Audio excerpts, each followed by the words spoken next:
বেলা with Ratul. ভয়ের শুরু এখানে। অবশ্যই আপনারা শুনছেন রেডিও সারাবেলা ৯৮.৮ FM, আর রেডিও সারাবেলায় বহুত বেলা চলছে এখন রাতুলের সাথে। ওকে ফাইন, আমি কিছু কথা আপনাদেরকে জানাতে চাই যে আপনারা আমাকে শুনতে পাচ্ছেন গাইবান্ধার একমাত্র কমিউনিটি রেডিও সারাবেলা ৯৮.৮ FM এর যে ফ্রিকোয়েন্সি 98.8 এটির মাধ্যমে, এবং সেই সাথে আমাদেরকে এখন শোনার পাশাপাশি আপনি আমাদেরকে দেখতেও পাচ্ছেন, অর্থাৎ ফেসবুকের মাধ্যমে আপনি আমাদের এই ভূতবেলা প্রোগ্রামটি লাইভ দেখতে পাচ্ছেন। আর ফেসবুকে যারা এই মুহূর্তে যুক্ত হয়ে গেছেন আমাদের মাঝে অলরেডি, আমি তাদেরকে বলতে চাই যে আপনারা যারা লাইভ দেখছেন তারা দ্রুত আমাদেরকে কমেন্ট করে জানিয়ে দিন যে সাউন্ড ঠিক আছে কিনা, ব্যাকগ্রাউন্ড মিউজিক কম না বেশি। ওকে, অলরেডি আমি আপনাদেরকে জানিয়ে দিতে চাই যে আজকে এই মুহূর্তে আমার হাতে রয়েছে একটি ইমেল, সেই সাথে আমাদের স্টুডিওতে আছেন দুজন অতিথি, তাদের কাছে ভয়ঙ্কর কিছু ঘটনা আছে, আমরা অবশ্যই শুনবো তাদের থেকে। তো শুরুতেই আমি আপনাদেরকে জানিয়ে দিতে চাই যে আপনার জীবনে ঘটে যাওয়া যদি কোনো ঘটনা থেকে থাকে, আপনি চাইলে আমাদেরকে জানাতে পারেন। সেক্ষেত্রে আপনার স্ক্রিনে দেখানো একটি মেইল অ্যাড্রেস দেওয়া আছে bhoot.sarabelar@gmail.com, সেই মেইল অ্যাড্রেসে আপনার ঘটনাটি লিখে পাঠাতে পারেন। এছাড়া যারা দূরে থেকে শুনছেন, আপনার ঘটনাটি ফোনে রেকর্ড করে আমাদেরকে অডিও ক্লিপে পাঠিয়ে দিতে পারেন। ওকে, অনেকক্ষণ থেকেই বকবক করছি, আমি এখন চলে যেতে চাই অনুষ্ঠানের মূল পর্বে। সো চলে যাচ্ছি। প্রথম যে ইমেইলটি পাঠিয়েছেন সোহাগ মিয়া সুন্দরগঞ্জ থেকে। আসসালামু আলাইকুম রাতুল ভাইয়া, আমি যে আজকে ঘটনাটি পাঠাতে চাচ্ছি সেটি আমার নিজের সঙ্গে ঘটে যাওয়া একটি ঘটনা। আমি বলতে চাই আমার বাসা সুন্দরগঞ্জ উপজেলায় গাইবান্ধা। ঘটনাটি আমার সঙ্গে ঘটেছে আজ থেকে প্রায় ৩ বছর আগে, কোনো এক বর্ষার মৌসুমে। ঠিক বর্ষা বললে ভুল হবে, বৃষ্টির দিন বলা যায়, কারণ সে সময় একটি কালবৈশাখী ঝড় হয়েছিল। গ্রীষ্মকালে আমাদের আম কুড়ানোর ধুম। তো আমার যে ঘটনাটি সেটি আমকে কেন্দ্র করে। আমি ছোটবেলা থেকেই প্রচুর আম খেতাম, কাঁচা হোক পাকা হোক, আম দেখলে আমার কোনো লোভ সামলাতে পারতাম না। ভাই, আমি আরও একটি কথা বলতে চাই যে আমার লেখার মাঝে যদি কোনো ভুল ত্রুটি হয়ে থাকে ক্ষমা সুন্দর দৃষ্টিতে দেখবেন। একদিন এই কালবৈশাখীর রাত, বিকেল থেকে শুরু হয়ে সন্ধ্যা পর্যন্ত প্রচুর বৃষ্টি হলো। এর কিছুক্ষণ পরে বৃষ্টি থামার পর আবারও বৃষ্টি শুরু হয়ে গেছে। ঠিক রাত 8:30 নাগাদ এমন বৃষ্টি আর এত ঝড়, মানে বাতাসের তীব্রতায় আমরা কেউ বেরোতে পারছিলাম না। বাসায় কারেন্ট ছিল না সে সময়। শুনেছিলাম রাস্তার মোড়ে নাকি একটা গাছ পড়ে বিদ্যুতের লাইন কেটে গেছে, এজন্য কারেন্ট ছিল না। তো এই ঝড় বৃষ্টির মধ্যেই আম্মু যতটুকু পেরেছেন রান্না করেছেন, আমরা খাওয়া দাওয়া করে ঘুমিয়ে পড়লাম। তখনও ঝুম বৃষ্টি, সেই সঙ্গে তীব্র হাওয়া বইছে। বৃষ্টির দিনে এমনিতেই ঘুমটা একটু দ্রুতই আসে, তাই আমারও ঘুম আসতে খুব একটা দেরি হলো না, আমি ঘুমিয়ে পড়লাম। একটা কথা বলে রাখি যে যখন বৃষ্টিটা হুট করে থেমে যায় রাত্রেবেলা, তখন কেন না জানি আমি ঘুম থেকে টের পেলাম। তখন আনুমানিক সময়টা আমার মনে পড়ছে না, এই 12:30 কি 1টার মাঝামাঝি এরকম একটা সময়। তখন বৃষ্টি কিছু ছিল না। তো আমি ওয়াশরুমে যাওয়ার জন্য বাসা থেকে বের হলাম। আমাদের বলে রাখা ভালো যে আমাদের বাসাটা থেকে আমাদের ওয়াশরুমটা একটু দূরে হওয়ায় আমাদের একটু দূরে হেঁটে যেতে হতো বাসার পেছনের দিকে। তো আমি যখন বাসা থেকে বের হলাম, সেই মুহূর্তে আমি ওয়াশরুম সেরে আসার সময় আমার মনে পড়লো, ও আজকে তো বৃষ্টি হয়েছে, তো আমি তো চাইলে দেখে আসতে পারি আম পড়েছে কিনা। তো ওনার হুট করে আমের কথা মনে পড়লো। তো আমার হাতে যে ছোট্ট একটা মোবাইলের ফ্ল্যাশ লাইট ছিল, বাটন ফোন ছিল আমার হাতে, আমি সেটি নিয়েই চলে গেলাম আমাদের বাসার উঠানের দিকে। আমাদের বলে রাখা ভালো, আমাদের বাসার উঠানে কয়েকটি বড় বড় আম গাছ আছে। দিনের বেলাও যদি কেউ ওই আম গাছের তলায় যায় তাহলে সূর্যের আলো বা এরকম কিছু জিনিস তারা বলতে পারবে না। গাছগুলো বলে রাখা ভালো আরেকটি কথা যে এই গাছগুলো আমার দাদার বাবার হাতে লাগানো, বিশাল মোটা মোটা গাছ। তো সেখানে প্রচুর আম ধরত। অনেকেই বলে যে বয়স্ক গাছে নাকি আম ধরে না, কিন্তু আমাদের গাছগুলোতে প্রচুর আম থাকতো। তো এরকম বৃষ্টির দিনে যখন আমরা আম করতে যেতাম, বেশিরভাগ সময় আম পাওয়া যায় না, কারণ এলাকার সকল মানুষের একটা আগ্রহ থাকে যে বৃষ্টির সময় আম পড়বে এবং আমরা আম করতে যাব। তো সেই কথা ভেবে আমার হাতে ব্যাগপত্র তেমন কিছু ছিল না, আমি আম বাগানে চলে গেলাম আমাদের। তো বাসার পেছন থেকে বাসার মাঝখান দিয়ে আমি বাসার উঠোনে যখন বের হলাম, তখন দেখতে পারলাম কর্দমাক্ত হয়ে আছে সবকিছু। আর এত আবর্জনা বলতে এখানে আমের পাতা, সেই সঙ্গে বিভিন্ন গাছের পাতা দিয়ে ভরে আছে।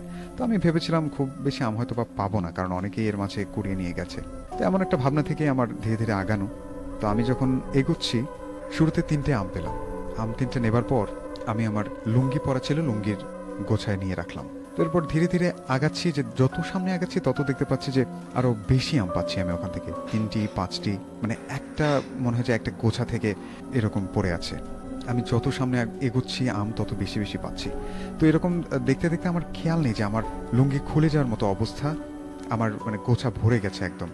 আমি ভাবলাম যে এই সময় যদি বাসায় যাই এই আমগুলো রাখতে, আবার হুট করে যদি কেউ এসে এখান থেকে বাকি আমগুলো নিয়ে যায়, এমন একটি ভাবনা থেকে আমি একটা বুদ্ধি আঁটলাম যে এই আমগুলো কোথাও রাখতে হবে আমার লুকিয়ে, কারণ এত আম দেখে আমি নিজেই লোভ সামলাতে পারছিলাম না। তো যেমন কথা তেমন কাজ, তো কি করা যায়। ঠিক সেই মুহূর্তে আমার মনে পড়লো যে আমাদের আম বাগানের একটু সাইডের দিকে, আম বাগানের ভেতরেই বলা যায়, সেখানে একটি তেঁতুল গাছ ছিল। সেটিও আমার দাদার বাবার আমলের।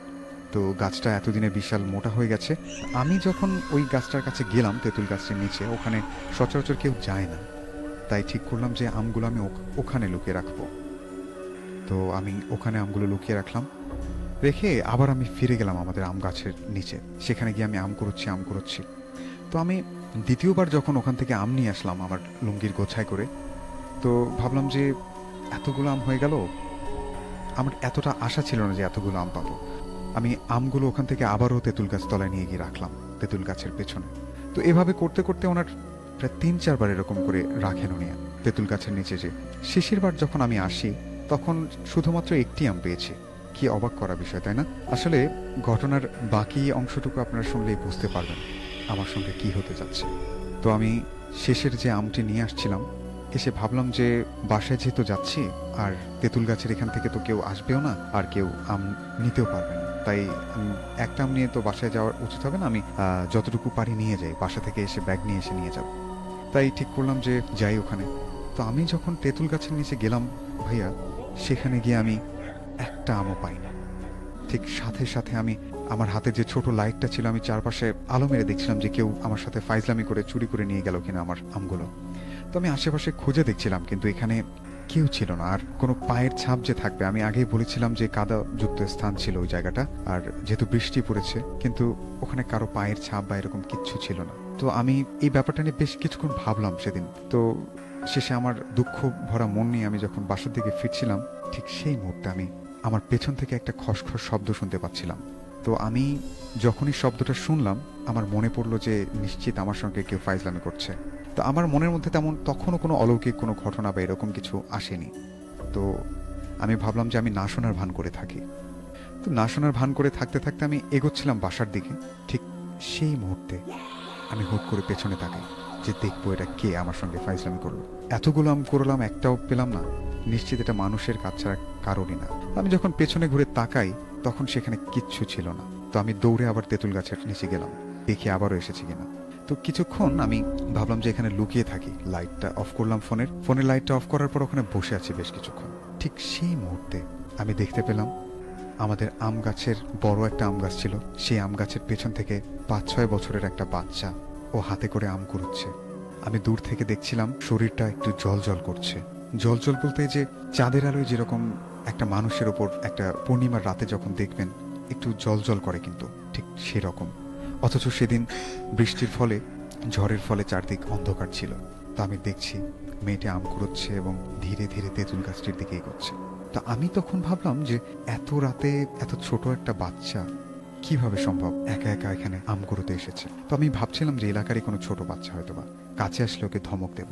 কিন্তু আমি কি ওকে উল্টো ধমক দেব? ও যখন ধীরে ধীরে তেঁতুল গাছের দিকে এগোচ্ছে আম কুড়োতে, আমার কেন জানি ভয় লাগা শুরু হয়ে গেছে।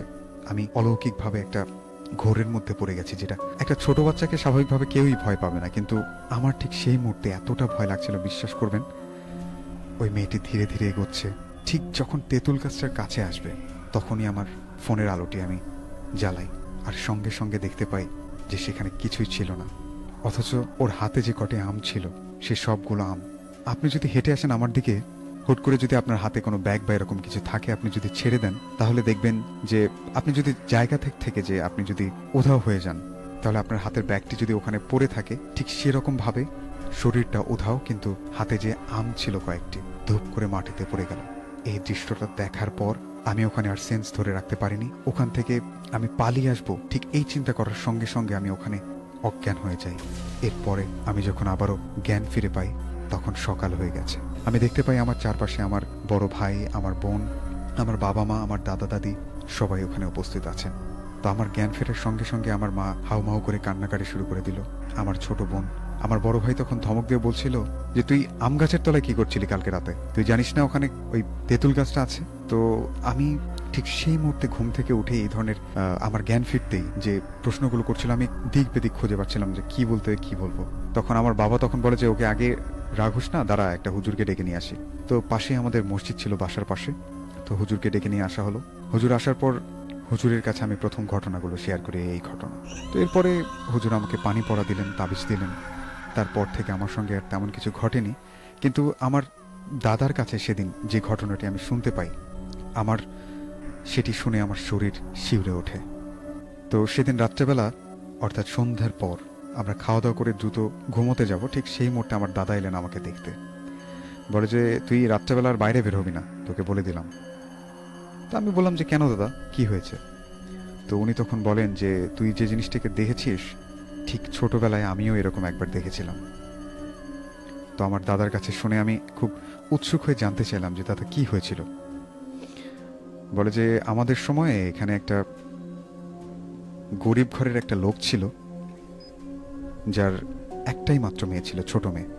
সে মেয়েটি একদিন আমাদের এখানে আম কুড়োতে এসেছিল, আমাদের এই বাগানটায়। তো ঠিক ওই তেঁতুল গাছটা যেখানে তুই ভয় পেয়েছিলি, কোনো এক অজানা কারণে ঠিক সেই জায়গায় ওর মরা দেহটা পাওয়া যায়। তো তখন থেকে আমাদের এলাকার অনেকেই এই ঘটনাটি সঙ্গে পরিচিত। তুই ছোট মানুষ, তুই জানিস না, এই জন্য তোর সঙ্গে ব্যাপারটি ঘটেছে।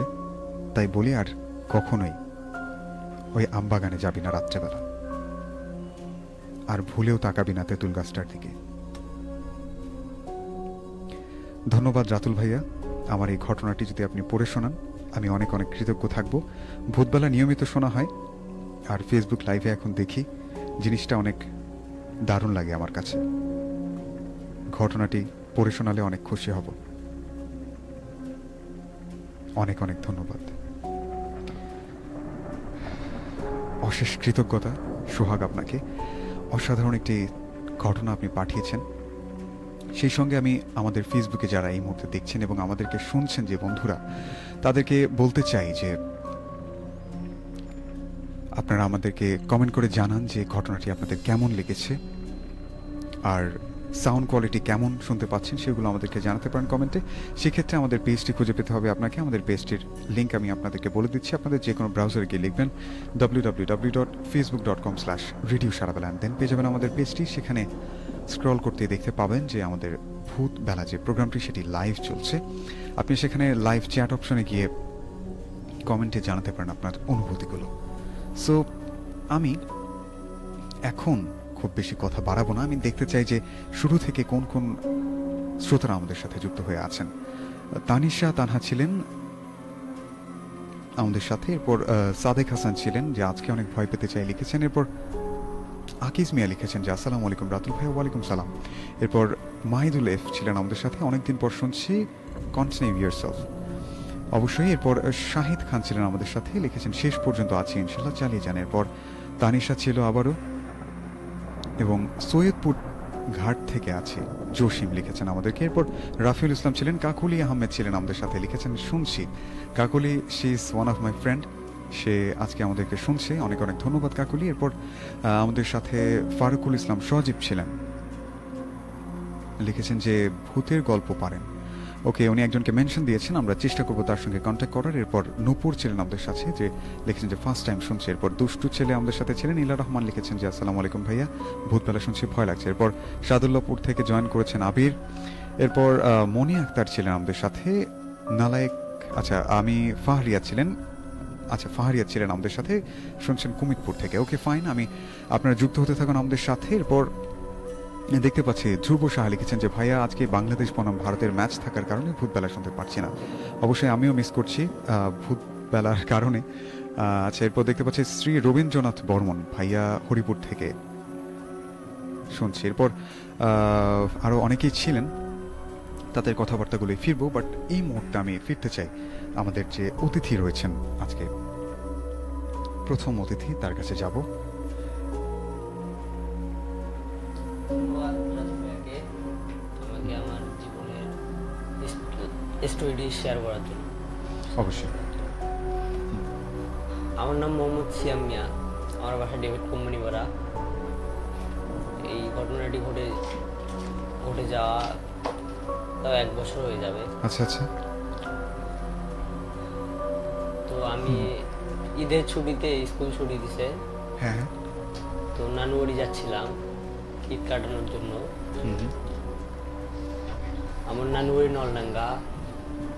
নলডাঙ্গায় একটি গ্রাম আছে, মান্দুয়াপাড়া নামে একটি গ্রাম। আচ্ছা।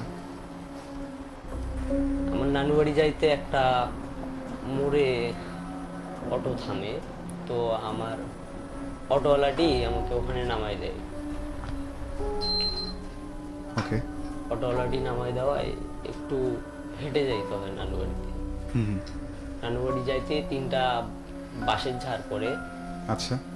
তো আমি যাইতে প্রথম বাঁশের ঝাড়টি পার হব, সেই সময় হঠাৎ করে একটি বাঁশের ডাল বা কুঞ্চি যাকে বলি, ওইটা নিচে ডেবে যায়। আচ্ছা আচ্ছা, মানে আপনার সামনেই নিচে পড়ে যায়? আমার কোমর পর্যন্ত। তো আমি তখন ভয় পাইনি, সামনে এগিয়ে গেলাম। হ্যাঁ হ্যাঁ। এগিয়ে কিছুক্ষণ যাইতে ফোনটা অন করলাম, অন করে একটা গান ছেড়ে দিলাম এবং গানটা শুনতে শুনতে যাচ্ছি। যখনই দ্বিতীয় বাঁশঝাড়টা পার হব, আবারও আমার সঙ্গে ওই ঘটনাটি ঘটলো। কোনটা মানে এমন ভাবে আসলো যে আমাকে আর যাইতে দেয় না সামনে। আচ্ছা আচ্ছা। তো আমি হঠাৎ করে ভয় পেয়ে গেলাম। পরে ফোনের ফ্ল্যাশ জ্বালালাম, বাটন ফোন ছিল তো। হ্যাঁ। ফ্ল্যাশ জ্বালানোর পর সামনে এগিয়ে গেলাম, আশেপাশে দেখলাম কেউ আছে কিনা, ফাজলাম করতেছে নাকি আমার সঙ্গে। পরে আশেপাশে কাউকে দেখতে পেলাম না। আমি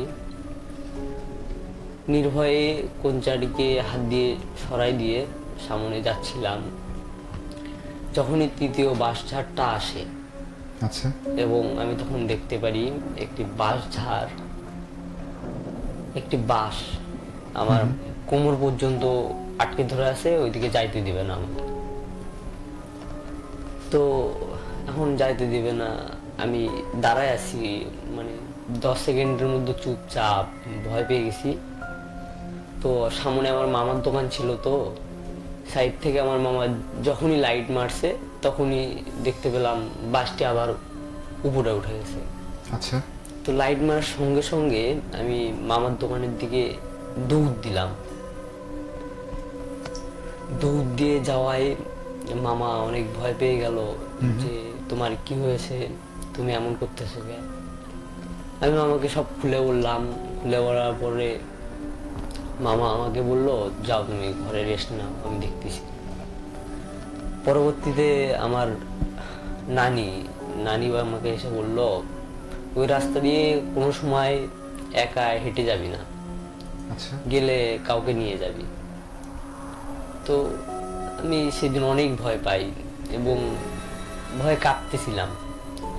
পরের দিন সকালবেলা একটি হুজুরকে ডাকা হয় এবং হুজুর ঝাড়ফুঁক করে দেয়।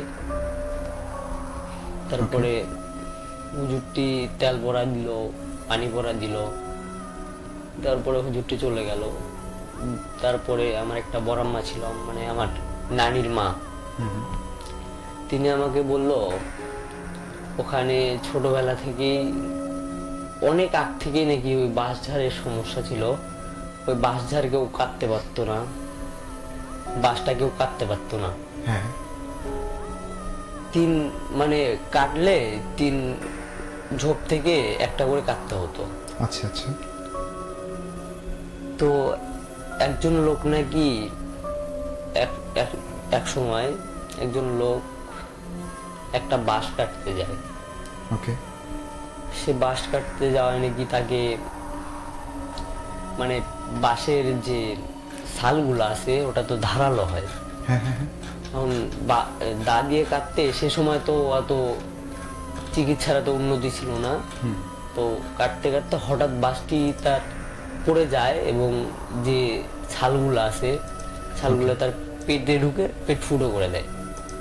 তখন চিকিৎসার কোনো উন্নত ছিল না, তো সবাই অনেক ভয় পায়।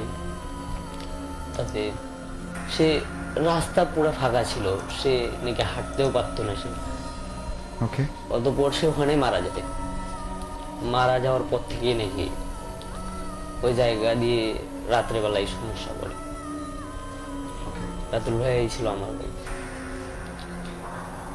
আচ্ছা, অনেক অনেক ধন্যবাদ। আমাদের প্রথম অতিথি যে ছিলেন সিয়াম, তার কাছে শুনছিলাম ওনার নিজের সঙ্গে ঘটে যাওয়া বাস্তব একটি ঘটনা। আমি আপনাদেরকে বলতে চাই যে আমাদেরকে যারা ফেসবুকে লাইভ দেখছেন এই মুহূর্তে, দেখতে পাচ্ছি যে অলমোস্ট লাইক 30 জনের কাছাকাছি এতজন আমাদেরকে দেখছেন ফেসবুক লাইভে। সো তাদেরকে অনেক অনেক ধন্যবাদ। আর আপনাদের কাছে অনুরোধ থাকবে যে আমাদের যেহেতু এটি একটি সাপ্তাহিক প্রোগ্রাম এবং ভৌতিক প্রোগ্রাম যারা অনেকেই পছন্দ করেন, সো আবার দেখা যায় যে অনেকে ভয় পান, এই মুহূর্তে দেখতে পাচ্ছি লাইভ 35 জন আমাদেরকে দেখতে পাচ্ছেন।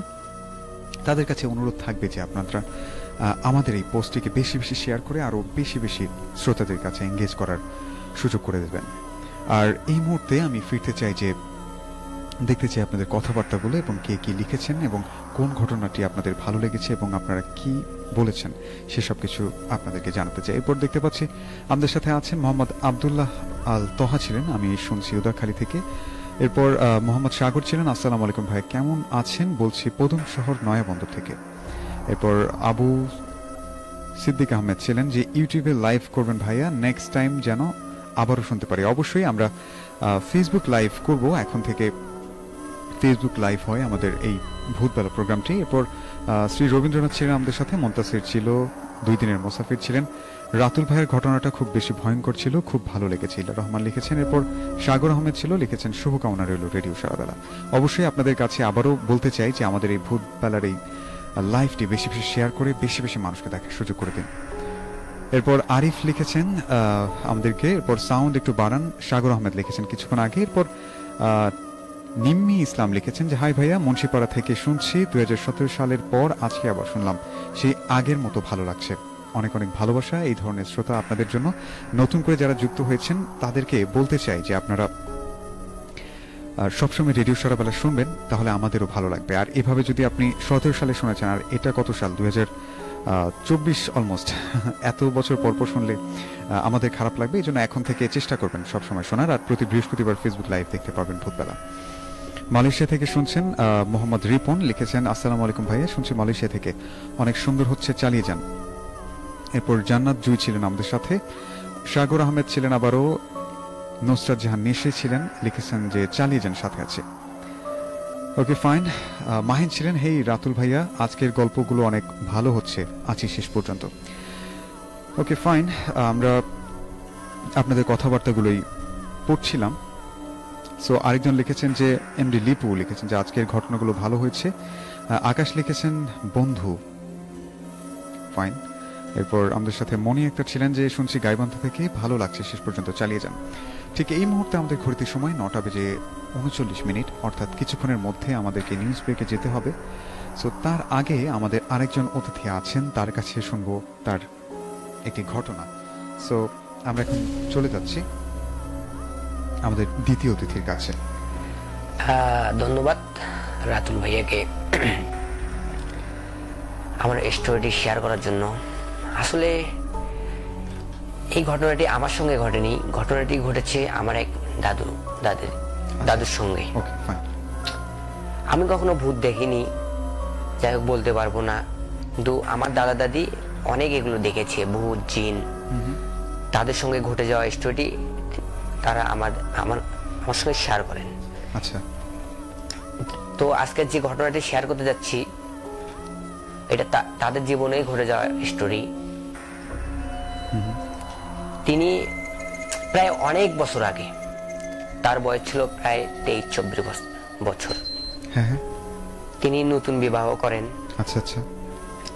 তখনকার যুগে কিন্তু অতটাও উন্নত ছিল না, গ্রামে অঞ্চল ছিল, লাইট ছিল না। তাদের বাসা আবার ছিল কিন্তু গ্রামে ধান ক্ষেতের আশেপাশে, যাই হোক আচ্ছা। একটু উঠানে তাদের বাসা ছিল। Okay. আশেপাশে অনেক ধান ক্ষেত, মানে অনেক ভয়ঙ্কর দেখতে ছিল তাদের বাসা। আচ্ছা। আগেই বলে রাখি, তিনি কিন্তু অনেক রাগী মানুষ ছিল, তার অনেক রাগ ছিল। আর আরেকটা কথা বলে রাখি, তিনি কিন্তু দিনের বেলা কখনো বাজারে যেতেন না, হ্যাঁ হ্যাঁ। তিনি রাতের বেলা বাজারে যেতেন। কারণ দিনের বেলা বাজারে অনেক গ্যাঞ্জাম হয়, তার সঙ্গে কারো ধাক্কাটা লাগলে তিনি রাগ হয়ে যায়, অনেক মানে রাগী মানুষ ছিল। রকচটা মানুষ। হ্যাঁ, রকচটা মানুষ ছিল। আচ্ছা। যাই হোক, তিনি রাতের বেলা বাজারে গেলেন। বাজারে যাওয়ার আগে আমার দাদিমণি বলেছিলেন যে একটা মাছ কিনে আনতে, বড় মাছ কিনে আনতে। তাদের কিন্তু বিয়ে হওয়ার কিছুদিন হয়ে গেল। তা তিনি বাজারে গেলেন, বাজারে বিশাল বড় আকৃতির একটা মাছ কিনলেন। কেনার পর আরো যাই হোক যেসব বাজার করা লাগে ওগুলো বাজার করলেন। আর আগেই বলে রাখি, তিনি যে বাজারে যেতেন, বাজারে কিন্তু যাওয়ার পথটা কিন্তু গ্রামের রাস্তা ছিল, আশেপাশে ধান ক্ষেত ছিল, মানে অনেক ভয়ঙ্কর দেখতে ছিল। আচ্ছা। তিনি বাজার ছেড়লেন, বাজার করতে করতে প্রায় বেজে গেল 1টার মতো বেজে গেল প্রায়। বাজার ছেড়ে তিনি এখন বাড়ির উদ্দেশ্যে রওনা দিচ্ছেন। ওকে। বাড়ির উদ্দেশ্যে রওনা দিতে দিতে বাজারের রাস্তার মাঝখানে কে যেন তাকে ডাকতেছে, এই শোন শোন, আমার কথাটা শোন। যাই হোক, তিনি অতটাও মাথার ভেতর নিল না যে এত রাতে আবার কে ডাকবে আমাকে, কেউ তো নাই, রাস্তা তো ফাঁকা, গ্রামের রাস্তা না, অত রাতে তো কেউ ছিল না ওই রাস্তার ভেতরে, তাছাড়া অনেক আগের কথা। তিনি রাস্তা দিয়ে হেঁটে যাচ্ছিলেন, তিনি আবার একটা প্রতীকের শব্দ পেলেন, মানে তার পেছনে একটা লোক আসতেছে, তাকে ডাকতেছে। তিনি তো ইতিমধ্যে অনেক ভয় পেলেন যে কে আসবে, কে আমাকে ডাকবে। তো তিনি আরো একটু আগে গেলেন, যেতে যেতেই হঠাৎ করে পেছনে দেখলেন পায়ের শব্দ। আচ্ছা। মানে পায়ের শব্দ নিয়ে কে যেন আসতেছে তার পেছনে, তাকে ইশারা করে হেঁটে হেঁটে আসতেছে। হ্যাঁ। হঠাৎ করে তিনি পেছন দিকে তাকিয়ে দেখলেন একজন জুব্বা পরা লোক, মাথায় পাকড়ি ছিল, মানে লম্বা আকৃতির একজন লোক। আচ্ছা। মানে আজব লোক ছিল, এরকম লোক তিনি আগে কোথাও কিন্তু দেখেনি। গ্রামে যে তিনি চলাফেরা করতেন, এরকম লোক তিনি দেখেনি দিনের বেলা। রাতের বেলা হঠাৎ করে দেখলেন, দেখে চমকে উঠে গেলেন। তারপরে জিজ্ঞেস করলো, কে আপনি? আপনি বারবার মনে হচ্ছে আপনি আমার পিছু নিচ্ছেন, মনে হচ্ছে আপনি আমাকে ডাকতেছেন। আচ্ছা বলেন, আপনার আমি কি উপকার করতে পারি? আমি কিন্তু আগেই বলেছি আমার দাদু কিন্তু অনেক রাগী ছিল। তো তিনি জিজ্ঞেস করলো যে কি কি বাজার করছিস? তা আমার দাদু বলল, আমি কেন আপনাকে বলবো আমি কি কি বাজার করছি, এটা আমার পার্সোনালি বিষয় থেকে যাবে, আমি কেন আপনাকে বলবো? তো সেই লোকটা বলল, আমি তো জানি তুই বিশাল বড় মাছ নিয়েছিস আর অনেক বাজার নিয়েছিস, যাই হোক আমি কিন্তু ও বাজারগুলো নেবো না, আমি শুধু তোর মাছটা খেতে যাচ্ছি। আমার দাদু বললেন, কেন তোমাকে আমি মাছটা দেব? মাছ আমার ওয়াইফের জন্য আমি মাছটা নিয়েছি, তিনি মাছ খেতে চেয়েছে, মাছটা আমি তার জন্য নিয়েছি। তা আগে বলেছিলাম, কিন্তু আমার দাদু কিন্তু অনেক রাগী মানুষ ছিল। আচ্ছা। তো তিনি বারবার এরকম চালেন, তারপরে আমার দাদু এসে তাকে একটা ধাক্কা মারলেন, মানে এরকম একটা ঝগড়া শুরু হয়ে গেল তাদের মাঝখানে, ধাক্কা ধাক্কি ঝগড়া শুরু হয়ে গেল। আশেপাশে কেউ ছিল না যে কে এসে আটকাবে তাদের ঝগড়ার ভেতরে। তো তাকে একটা ধাক্কা মারলেন সেই জুব্বা পরা লোককে, লোকটা পড়ে গেলেন। পড়ে যাওয়ার পরে লোকটা তাকে অভিশাপ দিচ্ছে, আমার দাদুকে অভিশাপ দিচ্ছে। ওকে ফাইন, আমরা এই ঘটনার এই চমৎকার যে মোড়ে আমরা শুনছিলাম, এই মুহূর্ত থেকে আবারও আমরা ফিরে আসবো আপনাদের মাঝে, কারণ এই মুহূর্তে ঘড়িতে সময় 9:40, আমাদেরকে নিউজ ব্রেকে যেতে হবে। সো এই পর্যন্তই যারা শুনছিলেন তারা আবারও যুক্ত হবেন ঠিক 10টায়। আমরা আবারও আপনাদের মাঝে ভূতবেলার বাকি অংশ নিয়ে হাজির হব।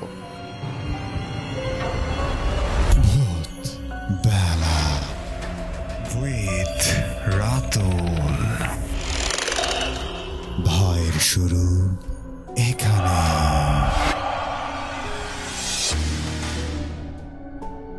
ইয়েস, আবারও সংবাদ বিরতির পর আপনাদের মাঝে হাজির হয়ে গেলাম ভূতবেলায়। আপনি শুনছেন ভূতবেলা, ভৌতিক ঘটনা অবলম্বনে ভূতবেলা অনুষ্ঠানটি গাইবান্ধার একমাত্র কমিউনিটি রেডিও সারাবেলা 98.8 FM। আপনি এখন আমাদেরকে শুনতে পাচ্ছেন আমাদের অ্যাপ এবং আমাদের ওয়েবসাইটের মাধ্যমে। আমাদের ওয়েবসাইটের লিঙ্কটি হচ্ছে www.radiosarabela.fm। যেখানে আপনি যে কোনো একটি ব্রাউজারে গিয়ে সার্চ করলে পেয়ে যাবেন, আর সেখানে প্লে বাটনে প্লে করলে আপনি যে কোনো প্রান্ত থেকে, পৃথিবীর যে কোনো প্রান্ত থেকে উইদাউট এনি কেবলস, অর্থাৎ হেডফোনের একটা যে ঝামেলা থাকে যে এফএম রেডিওতে, সেটি আপনার থাকছে না, আপনি ফোনের মাধ্যমে আপনার পিসির মাধ্যমে শুনতে পাচ্ছেন। এছাড়া আরেকটি ইজিয়েস্ট ওয়ে আপনাদেরকে বলতে চাই যে এখন শোনার পাশাপাশি আপনারা আমাদেরকে দেখতেও পাচ্ছেন, সেটি হচ্ছে আমাদের যে ফেসবুক পেজ রয়েছে সেখানে আমাদের দেখতে পাবেন একটি পেজ যেখানে লাইক রয়েছে 41,000 এবং ফলোয়ার প্রায় 50,000-এর উপরে। সেখান থেকে আপনি আমাদেরকে লাইভ দেখতে পাচ্ছেন। আমাদের পেজটির লিঙ্ক আপনাদেরকে বলতে চাচ্ছি, সেটি হচ্ছে আপনার যে কোনো একটি ব্রাউজারে গিয়ে লিখবেন www.facebook.com/রেডিও সারাবেলা, তাহলেই পেয়ে যাবেন আমাদের পেজটি। এছাড়াও সেখানে যে লাইভ চলছে, লাইভে আপনারা জানাতে পারেন যে কার ঘটনা ভালো লাগছে, আপনারা কি ধরনের ঘটনা চান। এছাড়া কমেন্ট করে জানিয়ে দিতে পারেন আপনার সঙ্গে ঘটে যাওয়া যদি কোনো ঘটনা থেকে থাকে, সেখানে কমেন্ট বক্সে ছোট করে লিখবেন যে আপনি ঘটনা শেয়ার করতে চান, অথবা লিখতে পারেন যে আপনি স্টুডিওতে আসতে চান। এসব কিছু লিখে আমাদেরকে জানাতে পারেন। এছাড়া আমাদের স্ক্রিনে দেখবেন যে একটি মেইল অ্যাড্রেস দেওয়া রয়েছে, bhoot.sharabela@gmail.com। এই মেইল অ্যাড্রেসের মাধ্যমে আপনি আপনার সঙ্গে ঘটে যাওয়া কোনো ঘটনা লিখে পাঠাতে পারেন, অথবা আপনার ঘটনাটি আমাদেরকে রেকর্ড করে অডিও ক্লিপটি পাঠিয়ে দিতে পারেন। সো আমরা যেহেতু একটি ঘটনার শুনছিলাম, ঠিক সেই মুহূর্তে আমাদেরকে বিরতিতে যেতে হয়েছিল। আমরা এখন ঠিক সেই মুহূর্তে সেই জায়গা থেকে আমাদের যে দ্বিতীয় অতিথি রয়েছেন তার কাছ থেকে তার বাকি অংশটুকু শুনবো। সামান্য একটু বর্ণনা দিয়ে আমরা আবারও ওখান থেকে যাব। জি হ্যাঁ, অবশ্যই। তো আমি বিরতির আগে বলেছিলাম যে আমার দাদু ভাই বাজারে গেলেন। আগে বলেছিলাম যে আমার দাদু ভাই কিন্তু ভীষণ রাগী মানুষ ছিল। আচ্ছা। তিনি বাজারে গেলেন, বাজার ছাড়লেন, বাজার ছেড়ে প্রায় সাথে সাথে প্রায় 1টা বেজে গেল। তিনি কিন্তু আগে বলেছিলাম তিনি একটা বিশাল বড় মাছ নিয়েছিলেন, কারণ আমার দাদুমণি মাছ খেতে চেয়েছিল। রাইট। তাদের বিবাহ হয়েছে কিছুদিন হলো। আমার দাদুমণি বলেছিল তুমি তো বাজারে যাচ্ছ, আমার জন্য একটা মাছ নিয়ে এসিও। তিনি বিশাল বড় মাছ নিয়েছিলেন। মাছটা নিয়ে গ্রামের পথ দিয়ে হেঁটে তার বাসার দিকে আসছিলেন। তখনই হঠাৎ করে তার পেছনে একজন হেঁটে আসার শব্দ পায়। তারপরে তিনি, যাই হোক শর্টকাটে বলতেছি, তারপরে তিনি ওই যে পেছনে তাকিয়ে দেখলেন একজন জুব্বা পরা, একজন লম্বা করে একজন লোক ওনার কাছ থেকে মাছ খেতে চেয়েছিলেন। হ্যাঁ, মাছ খেতে চেয়েছিলেন। সেখানে তার সঙ্গে অনেক ধস্তাধস্তি হয়। হ্যাঁ, ধস্তাধস্তি এবং ধাক্কাধাক্কি, যাই হোক।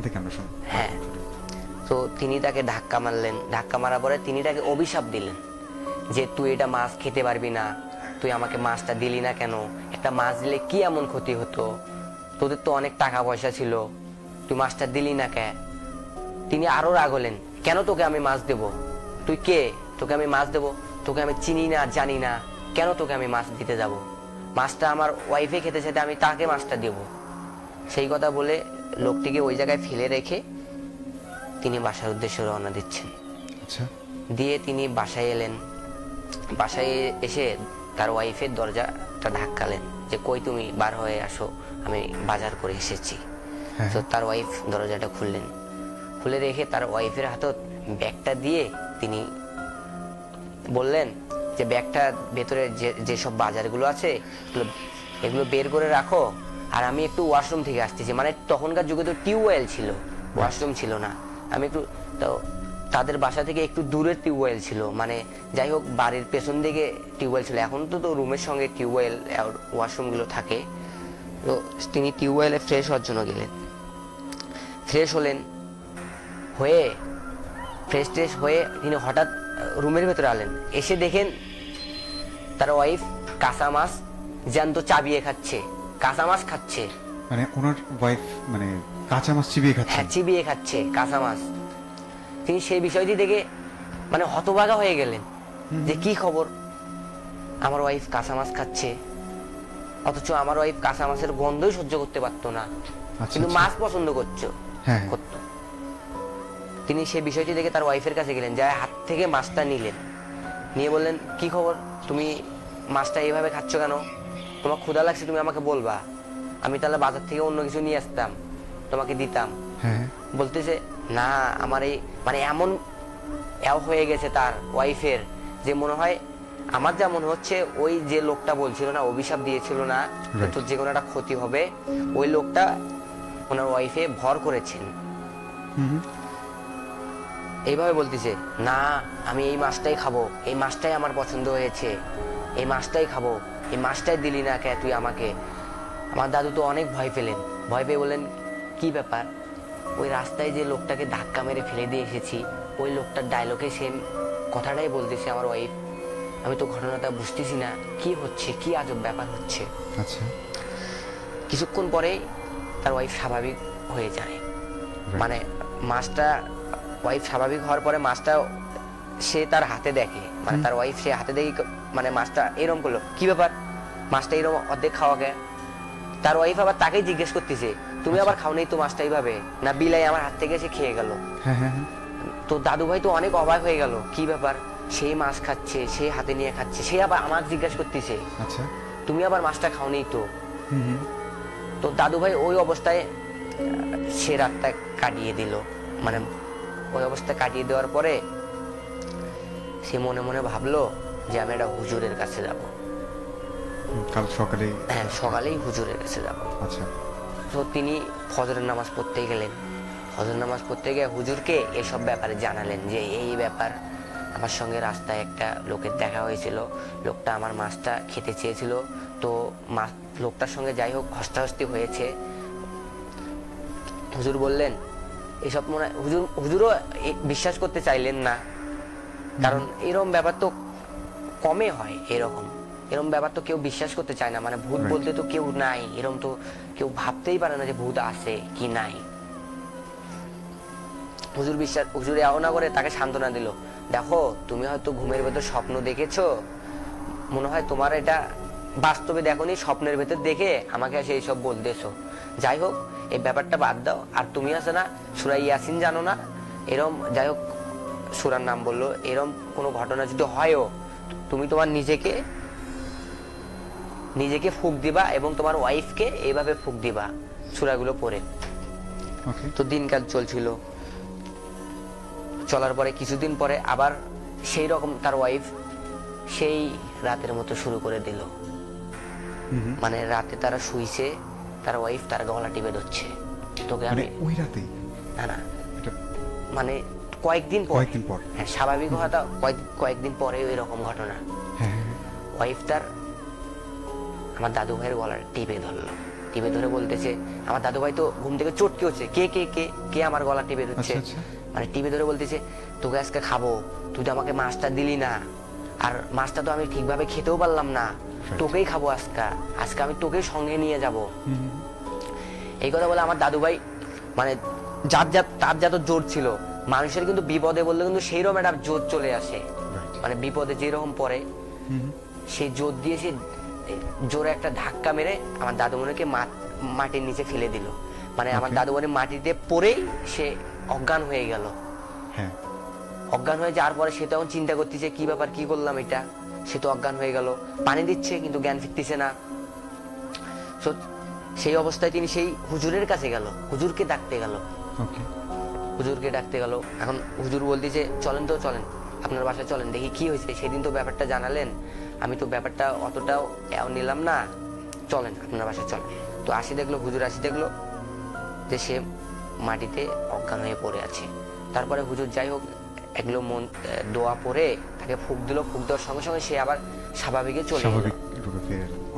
চলে আসার পরে হুজুরে তাকে বলল যে তোমাকে আমি আগেই বলেছিলাম এরম ব্যাপার হলে এরম সূরা পড়ে তোমার নিজেকেও ফুঁক দিবা এবং তোমার ওয়াইফকেও ফুঁক দিবা।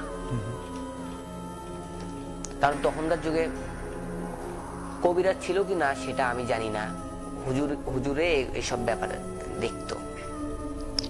তো দিনকাল চলছে, কয়েকদিন পর মানে চলতেছে দিনকাল, চলার পরে এইবার কি করছে, কয়েকদিন পরে এইবার রুমে আসছে না, আসার পরে আবার বলে কয়েকদিন পরে একটা বডি নিছে, মানে বডি নিয়ে তার গলায় ধরছে, তার হাজবেন্ডের গলায় ধরছে যে এইবার তোকে আমি ছাড়বো না, তুই 2 বার আমার কাছ থেকে বেঁচে গেছিস, এইবার আর তোকে আমি ছাড়বো না।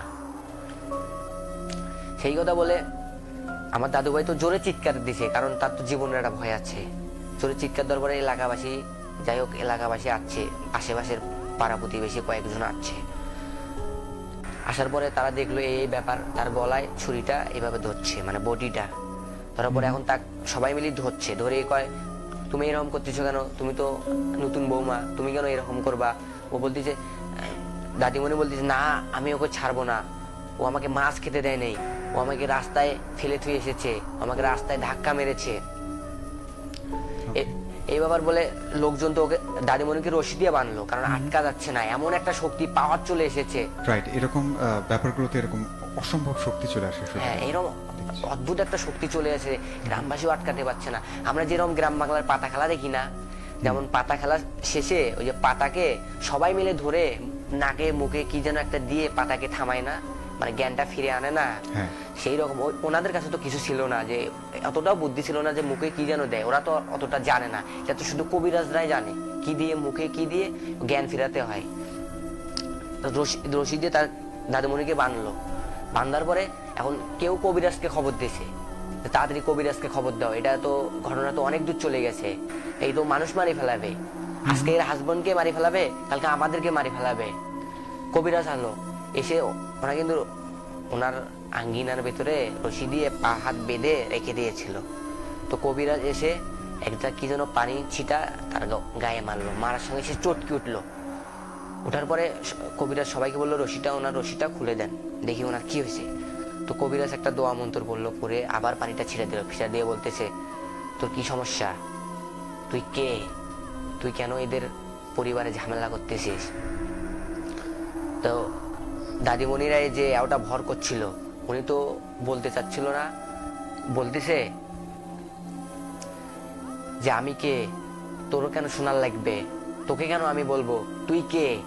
তখন কবিরাজ মশাই রেগে যা বলতেছে দাঁড়া, সঠিক নিয়মে বলতেছি তো তার জন্য এরকম বলতেছিস, এখন দাঁড়া অন্য একটা পদ্ধতি ব্যবস্থা। তারপর গুলমরিচ আছে না, গুলমরিচ, তারপর মরিচের গুঁড়া আছে না, ওই যে দাদিমণির নাকে দিয়ে দিল, নাকে দেওয়ার সঙ্গেই তো আরো ঝাপাঝাপি শুরু করে দিল, ঝাপাঝাপি শুরু করে দিল, এখন বল তুই কে, তুই এখন বলবি না অন্য উপায় বার করবো। তখন কান্না করে বলতেছে না না না, আর উপায় বাই করা লাগবে না, আমি বলতেছি আমি কে, আমি সেদিন রাতের বেলা ও মাছ নিয়ে আসছিল বাজারের রাস্তা দিয়ে, তো আমি ওর থেকে মাছটা, আমার মাছটা পছন্দ হয়েছিল, ওর থেকে আমি মাছটা খেতে চেয়েছিলাম, কিন্তু ও আমাকে মাছটা দেয়নি, মাছটা না দেওয়ার ফলে ও আমাকে মারধর করেছে, ও আমাকে অনেক খারাপ কথা বলেছে। তখন বলছে তা বলছে ও টাকা দিয়ে মাছ কিনতে, তোকে কেন মাছটা দেবে। তারপরে কবিরাজ বলল তুই কি সরবি না আরো অন্য পদ্ধতি বের করব। তখন ও বলতেছে তুই কি পদ্ধতি বের করবি, বের কর। তখন কবিরাজ আরো একটা কঠিন মন্ত্র করলো, করে ফুঁক দিল, ফুঁক দেওয়ার সঙ্গেই বললো না না আমি যাচ্ছি, আমি আর এখানে থাকবো না, এর বাসায় আশেপাশে থাকবো না। তখন কবিরাজ বললো তুই যে যাবি তার একটা চিহ্ন দিয়ে রাখবি না, কেমনে যাবি। তখন দাদিমণির গায়ে যে ওটা ভর করছিল না, জানি না ওটা কি ভর করছিল, সে বলল যে ওদের বাসার আশেপাশে যে বড়াই গাছটা আছে না, বড় বড়াই গাছটা, ওই বড়াই গাছের একটা সবচেয়ে বড় যে ডালটা, ওই ডালটা ভেঙে আমি চলে যাব, তাহলে বুঝবি যে আমি চলে গেছি। তখন কবিরাজ বলল আচ্ছা তাহলে তাই কর, তাহলে তুই তাড়াতাড়ি চলে যা। আর শোন, পরবর্তীতে জানি এই এলাকাকে, এই মহল্লার আশেপাশে জানি তোরে না দেখি, তোরে যদি দেখি তাহলে এই পদ্ধতি আবার ব্যবহার করব। তো তারপর থেকে এইরকম ঘটনা তাদের সঙ্গে আর ঘটেনি। তো রাতুল ভাইয়া, এই ছিল আমার ঘটনাটি। ফাইন, অনেক অনেক ধন্যবাদ প্রিয় শ্রোতা বন্ধুরা যারা এই মুহূর্তে আমাদেরকে শুনছেন এবং দেখছেন। তাদেরকে বলতে চাই যে আপনারা যে ঘটনাটি শুনছিলেন, এই ঘটনাটি শেয়ার করছিলেন সজীব, ওনার কাছে উনি এ নিয়ে দ্বিতীয়বার কি তৃতীয়বার আসলেন আমাদের স্টুডিওতে। সো প্রথমবারের চেয়ে এবার যে ঘটনাটি উনি শেয়ার করেছেন, আশা করি আপনাদের সকলেরই ভালো লেগেছে। সো মেইন কথা, আমার কাছে এই বাস্তব ঘটনাটি অসাধারণ লেগেছে। আমি দেখতে চাই যে ফেসবুকে যারা আমাদেরকে দেখছেন এবং ইন দ্য মিন টাইম আমাদেরকে কমেন্ট করছেন, সো তার মধ্যে রয়েছেন মেহেদি হাসান, লিখেছেন যে শুনছি তালুক জামিল থেকে অনেক ভয় পেতে চাই আর একদিন ভূতবেলায় আসতে চাই, অবশ্যই আমরা আপনার সঙ্গে যোগাযোগ করবো। এরপর রাশেদুল শেখ ছিলেন আমাদের সাথে, লিখেছেন যে চিটাগাং ইউনিভার্সিটি থেকে শুনছি, অনেক অনেক ভালোবাসা আপনার জন্য। এরপর নিম্মি ইসলাম ছিলেন আবার আমাদের সাথে। আব্দুল্লাহ আল আরাফ লিখেছেন যে গাইবান্ধা থেকে দেখছি, কেমন আছেন সবাই, আমরা সকলেই অনেক ভালো আছি। এরপর মাহিন ছিল আমাদের সাথে, যে আবু সাইদ ইসলাম ফুয়াদ ছিল, যে ভাইয়া হোসেনপুর থেকে শুনছেন উনি। এরপর সজীব ভাইয়া চালিয়ে যাও, তোমার ভয়েসটা সেই লাগতেছে আজকে। রবিউল খান লিখেছেন। এরপর আমাদের সাথে রবিউল খান আবারও ছিলেন। এরপর সোনা জাহান লিখেছেন যে হাই, শুনছি লালমনিরহাট হাতিবান্ধা থেকে, অনলাইনে শুনছি।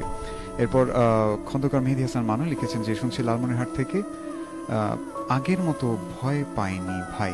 উনি 8 মিনিট আগেই কমেন্টটি করেছিলেন। এরপর আশা করি এই যে এই ভয়ঙ্কর ঘটনাটি শুনে আপনাদের সকলের ভালো লেগেছে। শুরুতেই বলতে চাই যে আরেকটি কথা, যে অনুষ্ঠানটির শুরুতেই আমাদের একটি ইমেইল থাকে, ভয়ঙ্কর একটি ইমেইল। সো এরপরে আমরা ধারাবাহিকভাবে বাকি যে অতিথিরা আমাদের স্টুডিওতে থাকেন তাদের ঘটনাগুলো শুনি।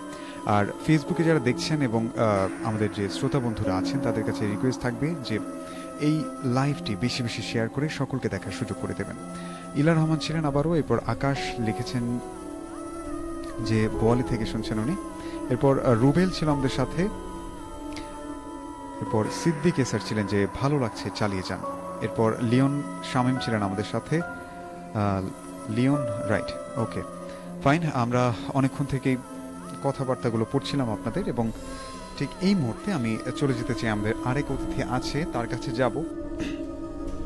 সে হচ্ছে আমাদের অতিথি বললে ভুল হবে, সে আমাদের ভূতবেলার নিয়মিত সঙ্গী এসকে শাহাদুল, তার কাছে যাব এবং দেখতে চাই যে সে আজকে আমাদের জন্য কেমন ঘটনা সংগ্রহ করে এনেছে। সো চলে যাচ্ছি শাহাদুলের কাছে।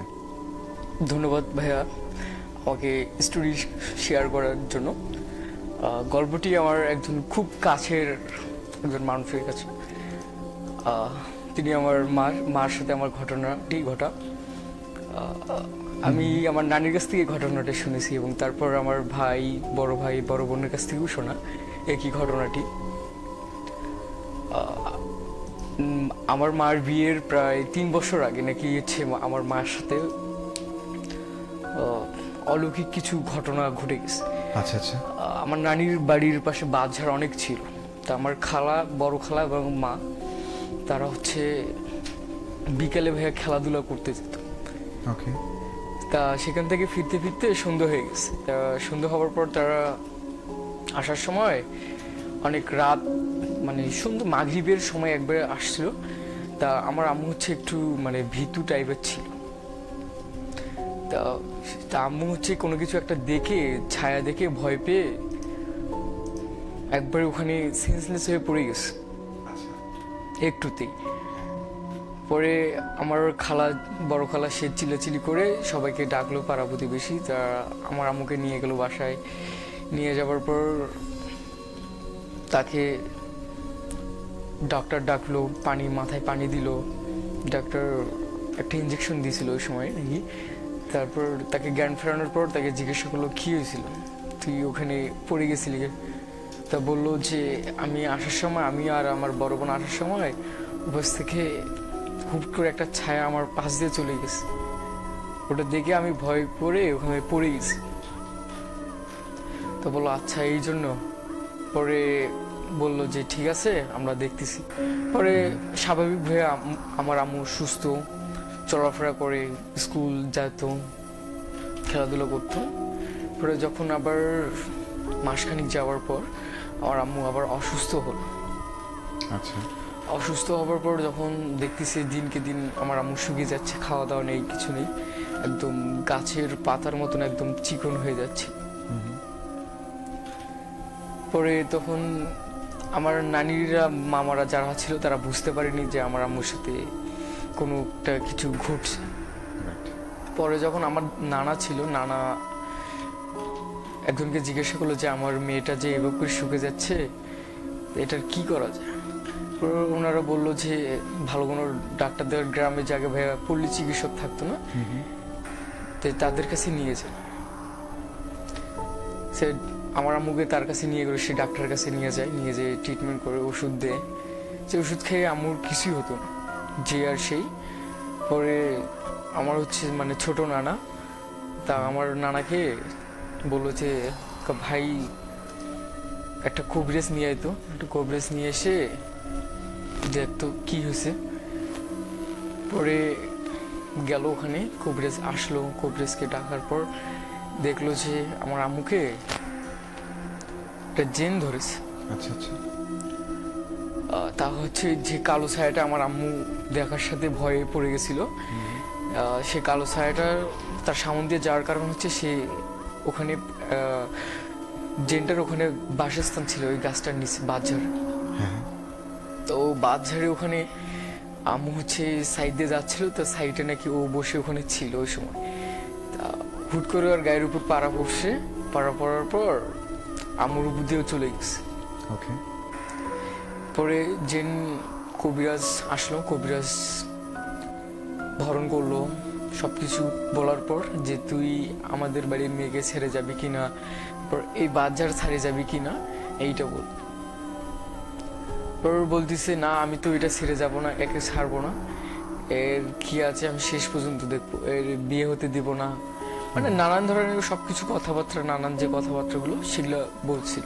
হ্যাঁ পরে যখন কবিরাজ তার নিয়ম অনুসারী যেগুলো না করলে নয় একটা রোগীকে সুস্থ করার জন্য, তা আমার আম্মুকে তখন কুমারী হচ্ছে কুমারী পূজা দিছিল, একজন কুমারীর দ্বারা সে পুজো দিছিল। তারপর আমার আম্মুকে সুস্থ করলো এবং জিনটা ওখান থেকে চলে গেছে। পরে আমার আম্মুর যখন বিয়ে হয়েছে, পর ঠিক আমার জন্মের পর নাকি আমার আম্মু আবার সেই একই অবস্থায় অসুস্থ ছিল, একই রোগী। আচ্ছা আচ্ছা তা আমি তো তখন ছোট ছিলাম, তেমন কিছু বুঝতাম, একদম বাচ্চা একটা। পরে আমার নানির কাছে ভূতের গল্প শুনতেছে, এই ঘটনাটা নানি আমাকে নিজেই শেয়ার করছে। আচ্ছা পরে যখন নানির কাছে শুনলাম যে এই ঘটনাগুলো, পরে নানি নাকি আমার আম্মু প্রায় 4 বছর নাকি একই অবস্থায় বিছানায় পড়েছিল, 4 বছর। পরে নানির বাড়ি আগে যে কবিরাজ আসছিল সে কবিরাজ অনেক চেষ্টা করছে, সে ছাড়ানোর জন্য পারেনি। পরে অনেক কবিরাজ আসছিল, 3-4 জন কবিরাজ, তারা কখনোই এটা সফল করতে পারেনি তাকে ছাড়ানোর জন্য। অনেক কিছু ভোগ দিতে চাইছিল, তারপরেও হয়নি। পরে ভাই তোমাকে মনে হয় বলছিলাম যে আমার বাড়ির পাশে একটা মানে সাধু আছে, শ্মশান ঘাটের সাধু, উনি এখন সম্ভবত নেই, মারা গেছে। ওনার সাথে আমার হচ্ছে আমার দাদির অনেক একটা বন্ডিং সম্পর্ক ছিল, ভাই বোনের একটা সম্পর্ক ছিল। তা উনি আমার দাদি যা বললো যে ভাই এরকম বিষয়, আমার বড় ছেলের বৌমা তো এরকম, তার বিয়ের 3 বছর আগে এরকম একটা ঘটনা ঘটছিল তার সাথে, সেই ঘটনাটি এখনো একইভাবেই এখনো ঘটে যাচ্ছে। আমার ছোট নাতি হবার পর থেকে প্রায় 4 বছর এভাবে পড়ে আছে। আচ্ছা পরে যখন ওই সাধু আসলো, আসার পর আমার আম্মু তখন কথাও বলবো আরো একদম মানে বোবা ধরার মতন যেভাবে হয় ওভাবে একদম স্থির ভাবে শুধু নিঃশ্বাসটা চলছিল ওই সময়। পরে সাধু আসলো, আসার পর সিটকির ডাল আছে না ভাইয়া, সিটকির ডাল, তারপর নিমের ডাল, জাত নিমের ডাল দিয়ে ঘরটা চৌকির চারপাশে বেঁধে রাখলো। আচ্ছা দিয়ে মাঝখানে 3-4টা বাড়ি দেওয়ার পর আমার আম্মু কসমস মানে এপাশ ওপাশ ছটপট করতেছিল ব্যথার যন্ত্রণাতে। পরে তখন সাধু বললো যে আজকে তো ভরণ দেওয়া হবে না, আমি মঙ্গলবারের দিন সকাল 11টার সময় ভরণ দেব, বাড়ির সবাই যেন বাড়িতেই থাকে। তা আমার আম্মুকে বাড়ির বাইরে বের করলো, বের করে চেয়ারে বসালো, বসে ভরণ দিল পাতার দ্বারা। যে আগে যখন একজন ধরছিল তখন এবার থেকে আরো 2 জন বেশি, মানে টোটালি 3 জন এবার আমার আম্মুকে ধরছে। ধরার পর আমার আম্মুর এই অবস্থা, কথা বলতে পারে না, চলাফেরা করতে পারে না। তারপর যখন সাধু দিল ভরণ দেওয়ার পর সাধু বলতেছে তুই যে আমাদের বাড়ির বউকে এরকম অত্যাচার করতেছিস, তার একটা ছোট বাচ্চা আছে, ছোট বাচ্চাকে দুধ খাওয়াতে পারে না, কোনো কাজ বাজ করতে পারে না, খাইতে পারে না, তার সংসারের কাজ আছে সেগুলো করতে পারে না, তোরা যে এইভাবে ধরে আসিস, মানুষটা কি তোরা কি মেরে ফেলতে চাস আমাদের বাড়ির বউকে? বলতেছে হ্যাঁ আমরা তো ওকে মারতেই চাই, ও আমার গায়ের উপর দিয়ে গেছিল বিয়ের আগে, তখন আমি ওকে ছেড়ে দিয়েছিলাম কিছুদিনের জন্য। তারপর এখন বললো তুই তো ছেড়ে দিছিস, এখন কিসের জন্য ধরছিস? আমি ওর ওই ভুলের কারণেই ওকে ছেড়ে যাইনি, ওই ভুলের কারণেই আমি ওকে আবার ধরছি। এবার একজন না, 2জন 3জন মিলে আমরা এবার ওকে ধরছি। ওকে এবার মেরে ফেলে তারপর যাবো, আর ভিতরটা একবারে শুকনো করে তারপর আমরা ওকে মেরে ফেলে আমরা চলে যাব। সাধু বলছে যে দেখি তোর কত বড় ক্ষমতা যে তুই আমাদেরকে আমাদের বউকে মারতে পারিস কিনা, আজকে এটাই তোর দেখ। হ্যাঁ। পরে সাধু আর একজন ওনার ঘনিষ্ঠ একজন কবিরাজ ওনাকে ডাকলো, 2জন মিলে ভরণ দিল 2 দিন পর। আবার ভরণ দেবার পর অনেক কথাবার্তা বলার পর ওনার সাথে মানে সেই একটা অবস্থা হয়ে গেছিল। পরে অনেক কিছু ভোগ দেওয়ার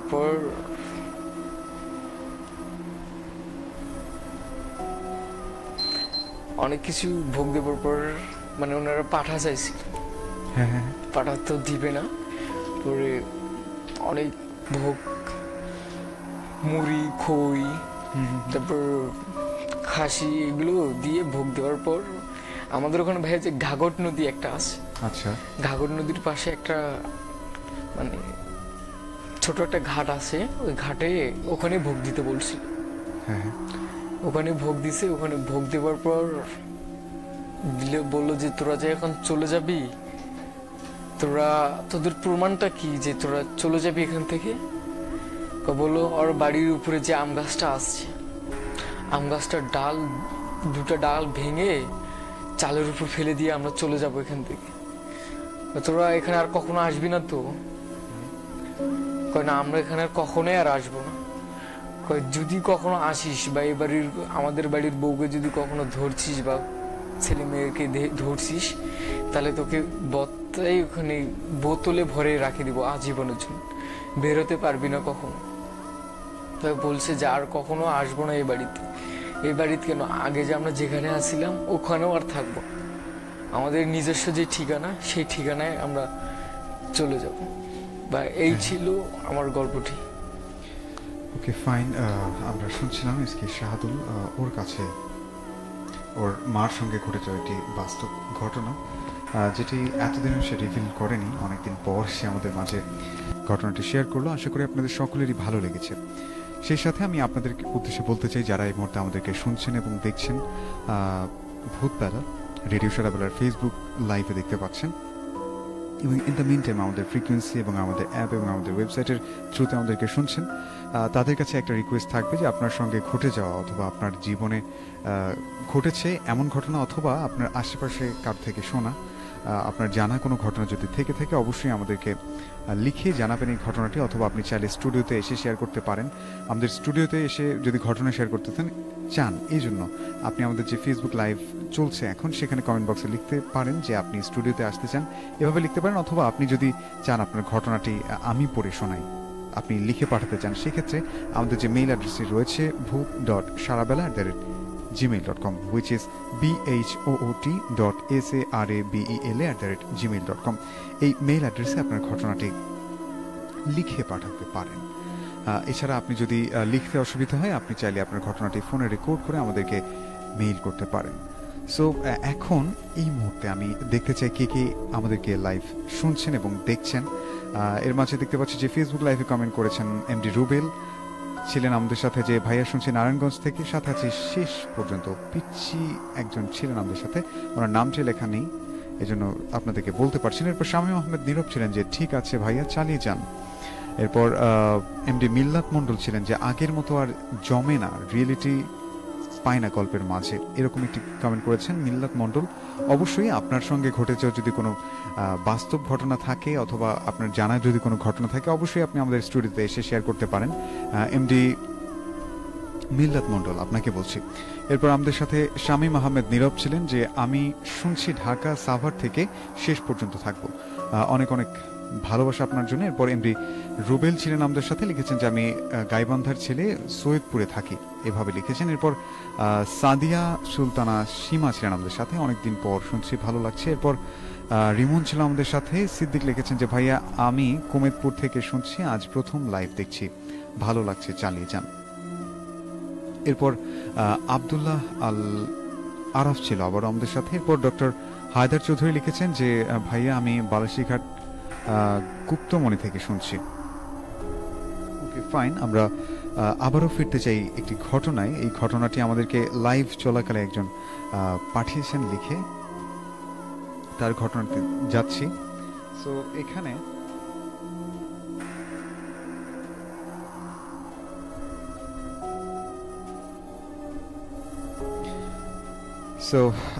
পুরোপুরি ঘটনায় চলে যাচ্ছি এখন। এই ঘটনাটি যিনি লিখেছেন ওনার নামটি হুট করে কেটে গেছে, আমি সেটি খেয়াল করতে পারিনি, বাট ঘটনাটি আমার কাছে কপি করে নিয়ে আছে। এখানে লিখেছেন যে আসসালামু আলাইকুম ভাইয়া, কেমন আছেন? শুনছি বাদিয়াখালী ফুলবাড়ি রেল লাইনের পশ্চিম পাড়া থেকে। অনেকদিন পর একটা ভৌতিক ঘটনা শেয়ার করলাম। ঘটনাটি ঘটেছিল আমার এক বড় ভাইয়ের সাথে। রাত্রিবেলা ভুটিয়ার মাছ ধরতে যাওয়ার সময় এই ঘটনাটি ঘটেছে। খুব বেশি দিনের নয়, প্রায় 1-1.5 বছর আগের ঘটনা।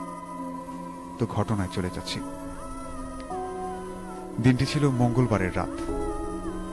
আমার সেই বড় ভাই খাওয়া দাওয়া শেষে প্রায় রাত 10:30-এর দিকে গ্রাম্য ভাষায় ভুটিয়ার মাছ ধরতে যাবে।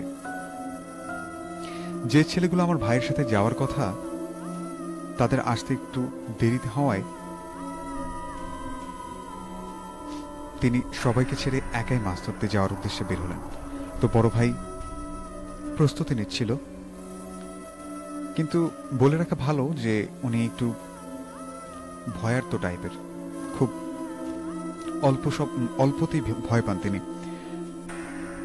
একাই যেতে যেমন ভয় পাচ্ছিল, ঠিক তেমনি মাছ ধরার প্রবল নেশাও জেগে উঠেছিল। আনুমানিক ঠিক তখন রাত 10:45-এর দিকে বাড়ি থেকে রওনা দেন তিনি। তার বাড়ির সামনে রেল লাইন অবস্থিত।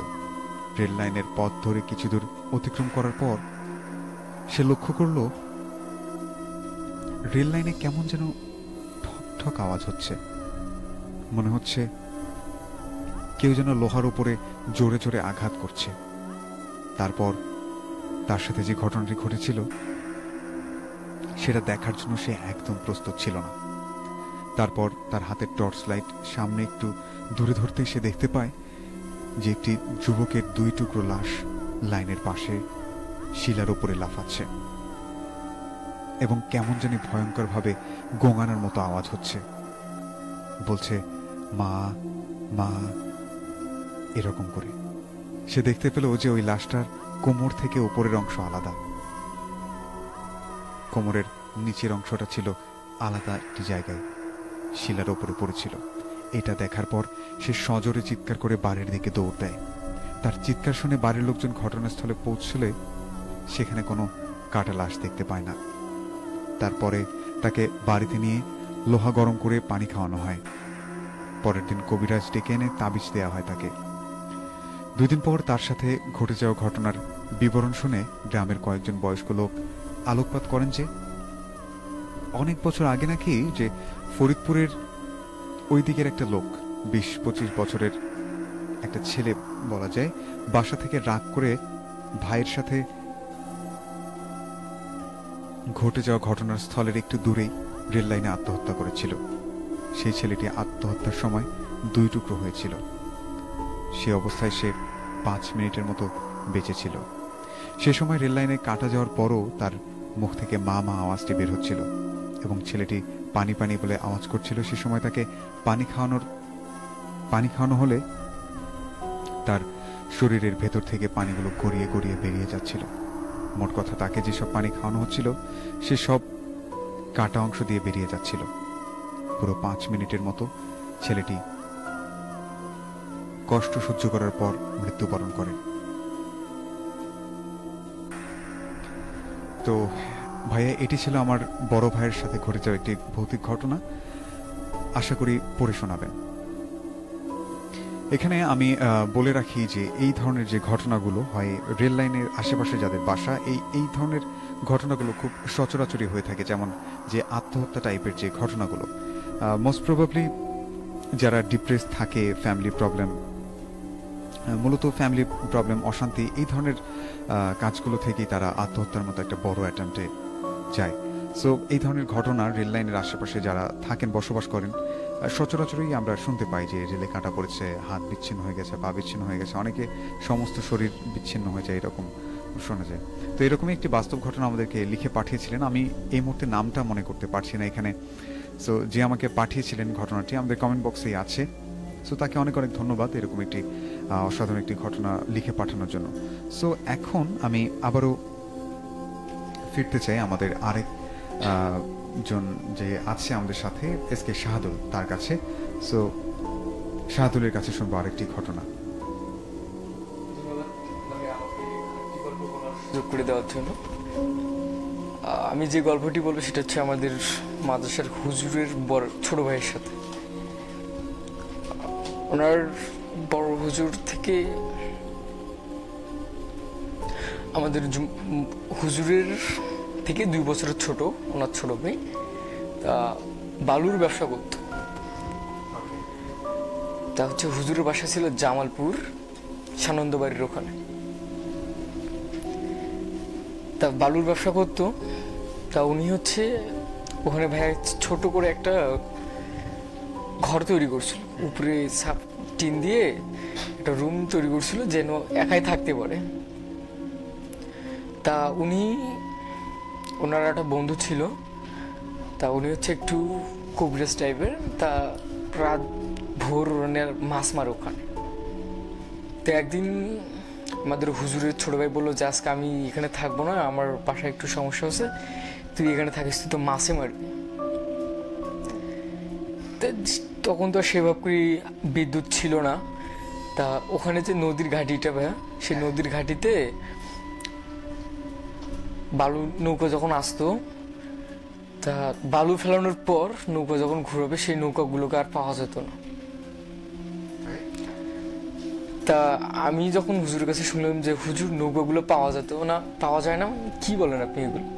বালু ফেলাচ্ছে, আবার নৌকা ঘুরানোর সময় সেই নৌকাগুলো নাই, উধাও হয়ে যাচ্ছে। হুজুর বালু তো সম্ভবত দিনের বেলা ফেলায়, রাত্রে বেলা কেন?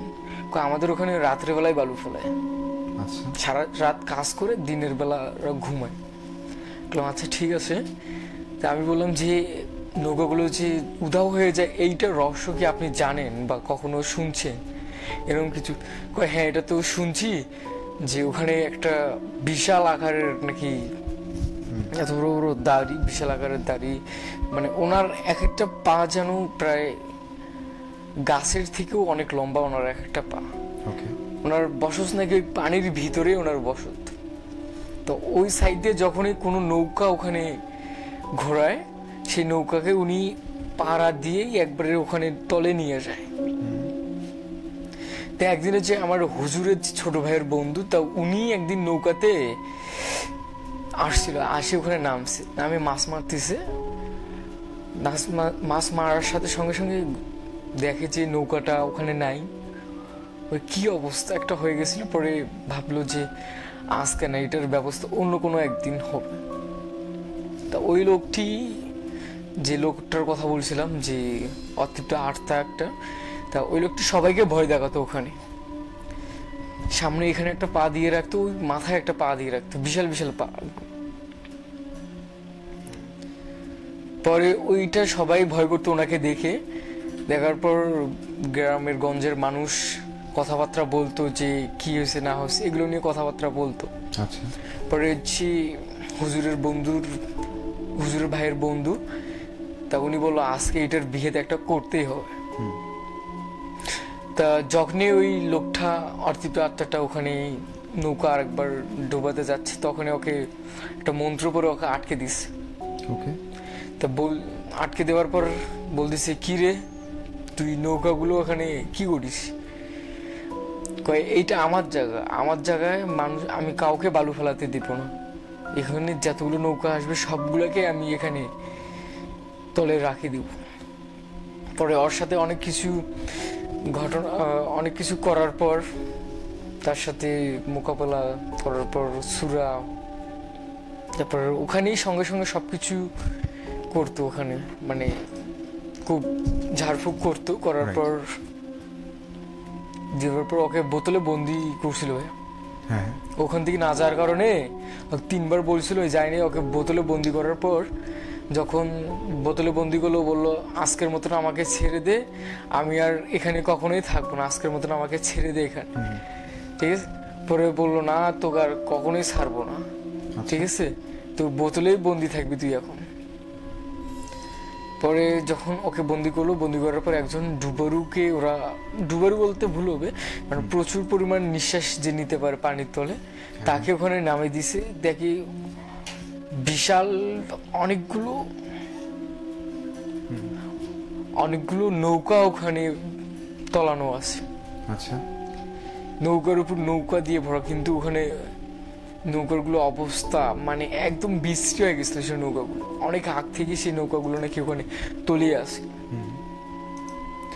তারপর আমি বললাম যে হুজুরকে জিজ্ঞাসা করছিলাম, হুজুর নৌকাগুলো কি তুলছিল? হ্যাঁ, নৌকাগুলো তুলছিল। তোলার পর যার যে নৌকাগুলো আসলে তারা তো চিনতে পারেনি, সবাই কাঠখড়ের চুলা জ্বালানোর জন্য কাজে ব্যবহার করছিল। পরে আচ্ছা, পরে যে ভাইয়া, যেই লোকটা ওই অতৃপ্ত আত্মাকে বোতলে বন্দি করছে, সেই লোকটার একটা মেয়ে ছিল। সেই মেয়েটাকে, ওদের যে বংশধর ছিল, সেই মেয়েটাকে ওরা ভর করছে। ভর করার পর তখন উনি বলতেছে ওনাকে, ওই মেয়েটা একদম একা একা সবকিছু কাজ করতো, হাসতো, মানে কারোর সাথে মেলামেশা করতো, ঘরে একাই একানিতে থাকতো, খাওয়া দাওয়া নেই, কিছু নেই, একদম অকৃষ্টর ভাবে থাকি যেত। সবাই বলতো যে কি হয়েছে তোমার মেয়ে এরকম হচ্ছে কেন, আগে তো এরকম ছিল না, সবার সাথে কথাবার্তা বলতো, চলাফেরা করতো, এখন কি হয়েছে? ও তো বুঝতে পারেনি যে আমার মেয়েকে ওই যে অতৃপ্ত আত্মার বংশধর যে ছিল সে আটকাই মানে ভরণ করছে। ও তো জানতো যে আমি বোতলে বন্দি করছি, ও তো আর কিছুই করতে পারবে না। পরে ও চিন্তা করলো, আচ্ছা আমি একটা ভর দিয়ে দেখি যে আমার মেয়ের সাথে কি এমন ঘটনা ঘটছে। পরে যখন ভরণ দিয়ে দেখে যে না, মেয়ের সাথে ওই অতৃপ্ত আত্মার একটা বংশধর সে গ্রাস করছে তাকে। গ্রাস করার পর দেখে মেয়েটা পুরো ভেতরটা একবারেই রক্ত শূন্যতা একেবারেই করে ফেলেছে। পরে যখন দেখলো যে ওই মেয়েটা, হলের মেয়েটা এখন আর বেঁচে নেই, মানে ওই ভরণ মানে গ্রাস করার পর 1 বছর পর মেয়েটা মারা গেছে ওখানে। মারা যাওয়ার পরে ওই লোকটি বলল যে আমি কি এমন কবিরাজ হইলাম যে আমার নিজের জন্য আমার মেয়েকে আমি নিজেই হারালাম। আচ্ছা আচ্ছা, আমার যদি নিজের জীবনও যেত তাও আমি কিছু পরোয়া করতাম না, কারণ আমার একজন কাছের মানুষ এভাবে করে আমার নিজের মেয়ে চলে গেল, বুঝতে পারি। পরে ওই লোকটি নিজের মেয়ের মৃত্যুর শোকেতে পাগল হয়ে গেছে। তারপর আমি হুজুরকে সেদিন জিজ্ঞাসা করছিলাম যে চাচা আপনি যে লোকটার কথা বলছিলেন লোকটা কি এখনো বেঁচে আছে? হ্যাঁ এখনো উনি বেঁচে আছে, কিন্তু উনি ঘর থেকেই কখনো বের হয়নি। এখনো বের হয়নি। ওনার মেয়ের রুম যেটা ছিল ওই রুমে এক কোণারে উনি থাকেন। আচ্ছা, মানে খুব সচরাচর উনি বাসা থেকে বের হন না? বের হন না। আমি বললাম যে আর কখনোই বের হবে না নাকি এরকম, বা বের হবে কি না এরকম কিছু, বা উনি কোনো সন্ন্যাসী হওয়ার জন্য কোনো কিছু করতেছে?